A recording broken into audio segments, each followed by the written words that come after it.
আসসালামু আলাইকুম দর্শক, আমি সুমি। আমার চ্যানেল শখের লাইফস্টাইলে আরও একবার আপনাদের সকলকে স্বাগত জানাই। কাছে কিংবা দূরে, দেশ কিংবা দেশের বাইরে, যে যেখান থেকে আমার এই ভিডিওটি দেখছেন, আশা করছি আল্লাহর অশেষ রহমতে ভালো আছেন, সুস্থ আছেন। আলহামদুলিল্লাহ, আমরাও ভালো আছি।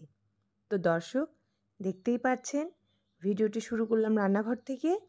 জি, প্রথমেই আজকে আমি রান্নাঘর থেকে শুরু করেছি। আর দেখতেই পেলেন আমি কিন্তু ছোলা ভিজিয়ে নিচ্ছি, কারণ আমার ফ্রোজেন করা ছোলা সবই ফুরিয়ে গেছে।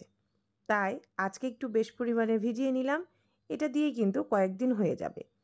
আর দেখতে পেলেন ছোট গুঁড়ি গুঁড়ি আলু, বগুড়ার আলু যেটা বলি, আর ডিম, এই দুইটাই ভালো করে ধুয়ে সেদ্ধ চড়িয়ে দিয়েছি। মাংস ভিজিয়ে রেখে চলে এলাম ডিম রান্না করতে। এই যে দেখুন, কড়াইতে তেল দিয়ে লবণ, হলুদ, শুকনো মরিচের গুঁড়া দিয়ে ডিম ছিলে পরিষ্কার করে এই যে ডিমগুলো ভেজে নিচ্ছি। এটা হলো আমাদের উত্তরবঙ্গের সবচেয়ে মজার খাবার, ঐতিহ্যবাহী যাকে বলি, ছোট আলু দিয়ে ডিমের ঝোল। তো আজ আপনাদের সাথে আমি এই রেসিপিটা শেয়ার করছি। তো এখন সেই তেলের মধ্যে দিয়ে দিলাম পেঁয়াজ বাটা। পেঁয়াজ বাটাটা একটু বেশ পরিমাণে দিতে হয় এর তরকারিতে, আর পেঁয়াজ বাটা দিলে এর মজাটা বাড়ে। আর এখন কিন্তু আমি এর মধ্যে দিয়ে দিচ্ছি অল্প করে আদা বাটা, অল্প করে রসুন বাটা। এখন দুটো লং, দুটো দারচিনি আর একটি মাত্র ছোটো এলাচ দিব। এটা দিয়ে নাড়াচাড়া করব, আর দিব হলুদের গুঁড়া, মরিচের গুঁড়া, ধনিয়ার গুঁড়া আর অল্প সামান্য। তো এখন মশলাগুলো দিয়ে দিচ্ছি, আর এই মশলাগুলো দিয়ে কিন্তু খুব ভালোভাবে কষাতে হবে। আর আমি কিন্তু জিরার গুঁড়াটা নামানোর আগে দিব, এখন শুধু দিয়েছি ধনিয়ার গুঁড়া।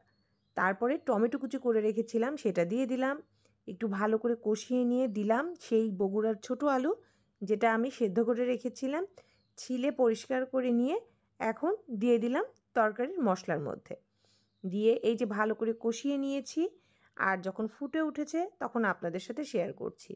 আসলে পুরোটা তো শেয়ার করা সম্ভব না, তাই এইভাবে কেটে কুটে শেয়ার করি। তো এখন ডিমটা দিয়ে দিলাম, তারপর ডিমটা দেওয়ার পরে দিয়ে দিলাম অল্প একটু জিরার গুঁড়া। যেহেতু ডিমের মধ্যে কিছুই ঢুকবে না, তাই ডিমটা একটু পরেই যখন তরকারি ফুটে ওঠে তখনই দেওয়ার নিয়ম। তা আপনারা একবার রান্না করে দেখবেন, এই তরকারিটা খুবই মজার হয়। আর এটা উত্তরবঙ্গের কিন্তু সবচেয়ে একটি মজার খাবার। আপনারা চাইলেই একবার ট্রাই করতে পারেন। আমি আশা রাখছি আপনাদের কাছে খুবই ভালো লাগবে ইনশাআল্লাহ। তো ওই রেসিপি শেষ, এবার চলে আসলাম আমার সেহরির রান্নাবান্নায়। আর সেহরিতে আজকে থাকবে লাউ ভাজি, আর এই যে দেখতে পাচ্ছেন যে মাংসগুলো বের করেছিলাম সেগুলো ছিল কলিজা, গিলা, মাথা, গলা, এইগুলো আর কি, মুরগির অন্যান্য অংশ। তো আমি এইগুলো সুন্দর করে ধুয়ে পরিষ্কার করে চড়িয়ে দিয়েছিলাম। আর আমি কিন্তু কলিজাগুলো পরিষ্কার করে গরম পানি দিয়ে একটুখানি, মানে অর্ধেক সেদ্ধ সেদ্ধ করে পরিষ্কার করে নিয়েছি। তাহলে এর ভিতর যে নোংরাগুলো থাকে ওগুলো গরম পানির সাহায্যে ভালোভাবে ক্লিন হয়, আর এটা খেতে মজা লাগে বেশি। তা আমি এখানেও ছোট ছোট বগুড়ার আলু ব্যবহার করেছি, কারণ এই আলুটা আমাদের বাসার সবারই খুব প্রিয়। আর এটা যেহেতু বেশি পাওয়া যায় না, তাই এটা দিয়ে রান্না করে নিলাম। আর পাশের চুলায় লাউ ভাজি হচ্ছে, সেটা তো দেখতেই পেলেন।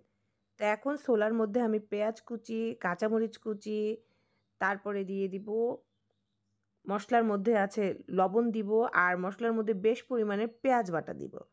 আমরা ছোলা ভুনায় পেঁয়াজ বাটাটা একটু বেশি খেয়ে থাকি। আর দিয়ে দিচ্ছি আদা বাটা, কারণ পেঁয়াজ বাটা দিলে ছোলাটা ঘন হয়, খেতে মজা লাগে। আর দিয়ে দিচ্ছি রসুন বাটা। আপনারাও চাইলে একবার আমার মতো করে ছোলাটা এইভাবে ভুনে রান্না করতে পারেন। এখন দিয়ে দিচ্ছি ধনিয়ার গুঁড়া বেশ পরিমাণ, অল্প একটু জিরার গুঁড়া, হলুদের গুঁড়া, শুকনো মরিচের গুঁড়া। ঝালটা আপনাদের পরিমাণ অনুযায়ী আপনারা দিয়ে দিবেন।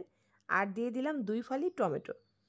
এখন এই সব কিছু দিয়ে অল্প একটু পানি দিয়ে মাখিয়ে চুলায় বসে দেবো, ব্যাস সেদ্ধ হয়ে যাবে।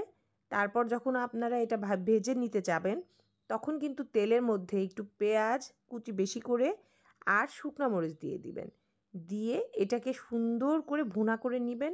এটার স্বাদ অসাধারণ হয়। তা আমরা তো এইভাবেই রান্না করে খাই, তাই আজকে আপনাদের সাথে একটু ছোলার রেসিপিটাও দেখিয়ে দিলাম।